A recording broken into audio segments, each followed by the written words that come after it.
Hi guys, it's Sophie, and today I'm going to be reading you chapter 2 of Alice in Wonderland, just like I said I would. Okay, but this time I'm reading it from a different edition of the book. This one I absolutely love. It's my favourite one. I just think it's absolutely gorgeous. Sorry about the nails, by the way, they're a bit atrocious today. Okay, chapter 2, The Pool of Tears. "Curiouser and curiouser," cried Alice. She was so much surprised that for the moment she quite forgot how to speak good English. "Now, I'm opening up at the largest telescope that ever was. Goodbye, feet." For when she looked down at her feet, they seemed to be almost out of sight. They were getting so far off. "Oh, my poor little feet. I wonder who will put your shoes on and stockings for now, you know. Dears, I'm sure I shan't be able. I shall be a great deal too far off trouble myself. About you. You must manage the best way you can. I must be kind to them," thought Alice. "Or perhaps they won't walk away. I want to walk. Let me see. I'll give them a new pair of boots every Christmas." And she went on, planning to herself how she would manage it. They must go by the carrier, she thought, and how funny it'll seem, sending presents to one's own feet, and how odd the directions will look. Alice's right foot. Hearthrug, near the fender, with Alice's love. Oh dear, what nonsense I'm talking. Just then her head stuck against the roof of the hall. In fact, she was now more than 9 feet high. She had once took up the golden key, and hurried off to the garden door. Poor Alice! It was as much as she could do, lying down on one side to look through the little garden door with one eye, but get through was more hopeless than ever. She sat down and began to cry again. "You ought to be ashamed of yourself," said Alice. "A great girl like you," she might well say this, "to go on crying in this way. Stop it this moment, I tell you." But she went on all the same, shedding gallons of tears, until there was a large pool around her, about 4 inches deep, reaching half down the hall. After a time she heard a little pattering of feet in the distance, and she hastily dried her tears to see that it was what was coming. It was the White Rabbit returning, splendidly dressed, with a pair of white kid gloves in one hand and a large fan in the other. He came trotting along in the greatest hurry, muttering to himself as he came, "Oh dear, the Duchess, the Duchess! Oh, won't she be savage if I've kept her waiting?" Alice felt so desperate that she was ready to ask any one of help. So, when the rabbit came near her, she began in a low, timid voice, "If you please, sir." The rabbit started violently, dropped the white kid gloves and the fan, and scurried away into the darkness as hard as he could. Alice took up the fan and gloves, and as the hall was very hot, she kept fanning herself all the time, and went on talking. "Dear, dear, how queer everything is today. And yesterday things went on just as usual. I wonder if I've been changed in the night. Let me think. Was I the same when I got up this morning? I almost think I can remember feeling a little different, but if I'm not the same, the next question is, who in the world am I? Ah, that's a great puzzle." And she began thinking over all the children she knew that were the same age as herself, to see if she could have been changed for any of them. "I'm sure I'm not Ada," she said, "for her hair goes in such long ringlets, and mine doesn't go in ringlets at all. And I'm sure I can't be Mabel, for I know all sorts of things, and she knows very little. Besides, she's she and I'm I. And, oh dear, how puzzling it all is. I'll try if I know all the things I used to know. Let me see. 4 times 5 is 12, 4 times 6 is 13, and 4 times 7 is... Oh dear, I shall never get to 20 at this rate. However, the multiplication table doesn't signify. Let's try geography. London is the capital of Paris, and Paris is the capital of Rome, and no, that's all wrong. I'm certain I must have been changed for Mabel. I'll try and say, how doth the little..."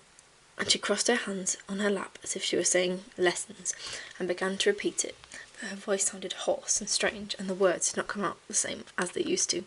"How doth the little crocodile improve its shining tail, and pour the waters of the Nile on every golden scale? How cheerfully he seems to grin, how neatly spread his claws, and welcome little fishes in with gently smiling jaws." "I'm sure those are not the right words," said poor Alice, and her eyes filled with tears again as she went on. I must be Mabel after all. And I shall have to go and live in a poky little house, and have a house with no toys to play with. Oh, ever so many lessons to learn. No, I've made my mind up about it. If I'm Mabel, I'll stay down here. It'll be no use putting their heads down and saying, "Come up again, dear." I shall only look up and say, "Who am I then? Tell me that first, and then, if I like being that person, I'll come up. If not, I'll stay down here till I'm somebody else." But, oh dear, cried Alice with a sudden burst of tears, I do wish they would put their heads down. I am so very tired of being all alone here. As she said this, she looked down at her hands, and was surprised to see that she had put on one of the rabbit's little white kid gloves while she was talking. How can I have done that? She thought. I must be growing small again. She got up and went to the table to measure herself by it, and found that, nearly as she could guess, she was now about 2 feet high, and was going on shrinking rapidly. She soon found that the cause of this was the fan she was holding, and dropped it hastily, just in time to avoid shrinking away altogether. That was a narrow escape, said Alice, a good deal frightened at the sudden change, but very glad to find herself still in existence. And now for the garden! She ran with all speed back to the little door, but alas, the little door was shut again, and the little golden key was lying on the glass table, as before, and things are worse than ever, thought poor Alice, for I never was so small at this before. Never. I declare it's too bad that it is. As she said these words, her foot slipped, and in another moment, splash, she was up to her chin in salt water. Her first idea was that she had somehow fallen into the sea.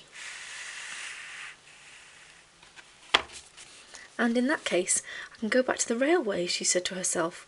Alice had been to the seaside once in her life, and come to the general conclusion that wherever you go on the English coast, you'll find a number of bathing machines in the sea, some children digging in the sand with wooden spades, then a row of lodging houses, and behind them a railway station. However, she soon made out that she was in a pool of tears which she had wept when she was 9 feet high. I wish I hadn't cried so much, said Alice, as she swam about, trying to find her way out. I shall be punished for it now, I suppose, by being drowned in my own tears. That will be a queer thing, to be sure. However, everything is a queer today. Just then she heard something splashing about in the pool, a little way off, and then she swam nearer to make out what it was. At first she thought it must be a walrus or a hippopotamus, but then she remembered how small she was now, and she soon made out that it was only a mouse that had slipped in like herself. Would it be of any use now, thought Alice, to speak to this mouse? Everything is so out of the way down here that I should think it very likely it can talk. At any rate, there's no harm in trying, she began. Oh, Mouse, do you know where the way out of this pool is? I am very tired of swimming about here, oh Mouse. Oh, Mouse! Alice thought this must have been the right way to speak to a mouse. She had never done such a thing before, but she remembered having seen her brother's Latin grammar. A mouse of a mouse, to a mouse, a mouse, a mouse. The mouse looked at her rather inquisitively, and seemed to her to wink with one of its little eyes, but still said nothing. Perhaps it doesn't understand English, thought Alice. I dare say it's a French mouse. Come over here, with William the Conqueror. For, with all her knowledge of history, Alice had no very clear notion of how long ago anything had happened.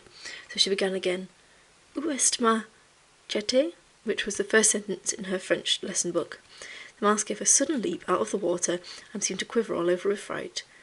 Oh, I beg your pardon, said Alice hastily, afraid that she had hurt the poor animal's feelings. I quite forgot you didn't like cats. Not like cats, cried the mouse in a shrill, passionate voice. Would you like cats if you were me? Well, perhaps not, said Alice in a soothing tone. Don't be angry about it.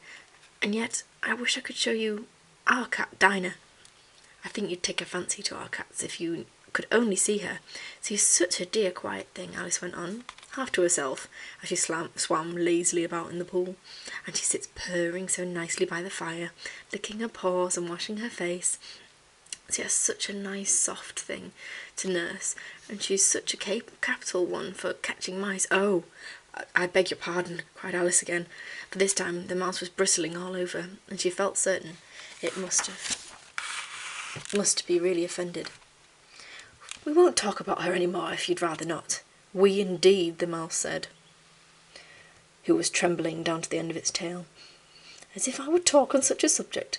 Our family always hated cats. Nasty, low, vulgar things. Don't let me hear their name again." "I won't, indeed," said Alice, in a great hurry to change the subject of the conversation. Are you fond of dogs?" The mouse did not answer, so Alice went on eagerly. "There's such a nice little dog near our house. I should like to show you. A little bright-eyed terrier, you know. Oh, with such long curly brown hair, and it'll fetch things when you throw them, and it'll sit up and beg for its dinner, and all sorts of things. I can't remember half of them. It belongs to a family, you know, and he says it's oh so useful. It's worth £100, he says. It kills all the rats." Oh dear," cried Alice in another sorrowful tone. "I'm afraid I've offended it again," for the mouse was swimming away from as hard as it could go, and making quite a commotion in the pool as it went. So she called softly after it, "Mouse, dear, do come back again, and we won't talk about cats or dogs either, if you don't like them." When the mouse heard this, it turned round and swam slowly back to her. Its face was quite pale, with passion, Alice thought, and it said in a low, trembling voice, "Let us get to the shore, and then I'll tell you my history, and you'll understand why I hate cats and dogs."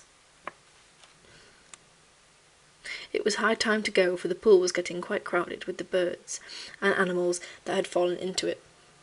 There were a duck and a dodo, a lory and an eaglet, and several other curious creatures. Alice led the way, and the whole party swam to the shore. Thank you, that was the end of chapter 2 of Alice in Wonderland. I'll bookmark the page.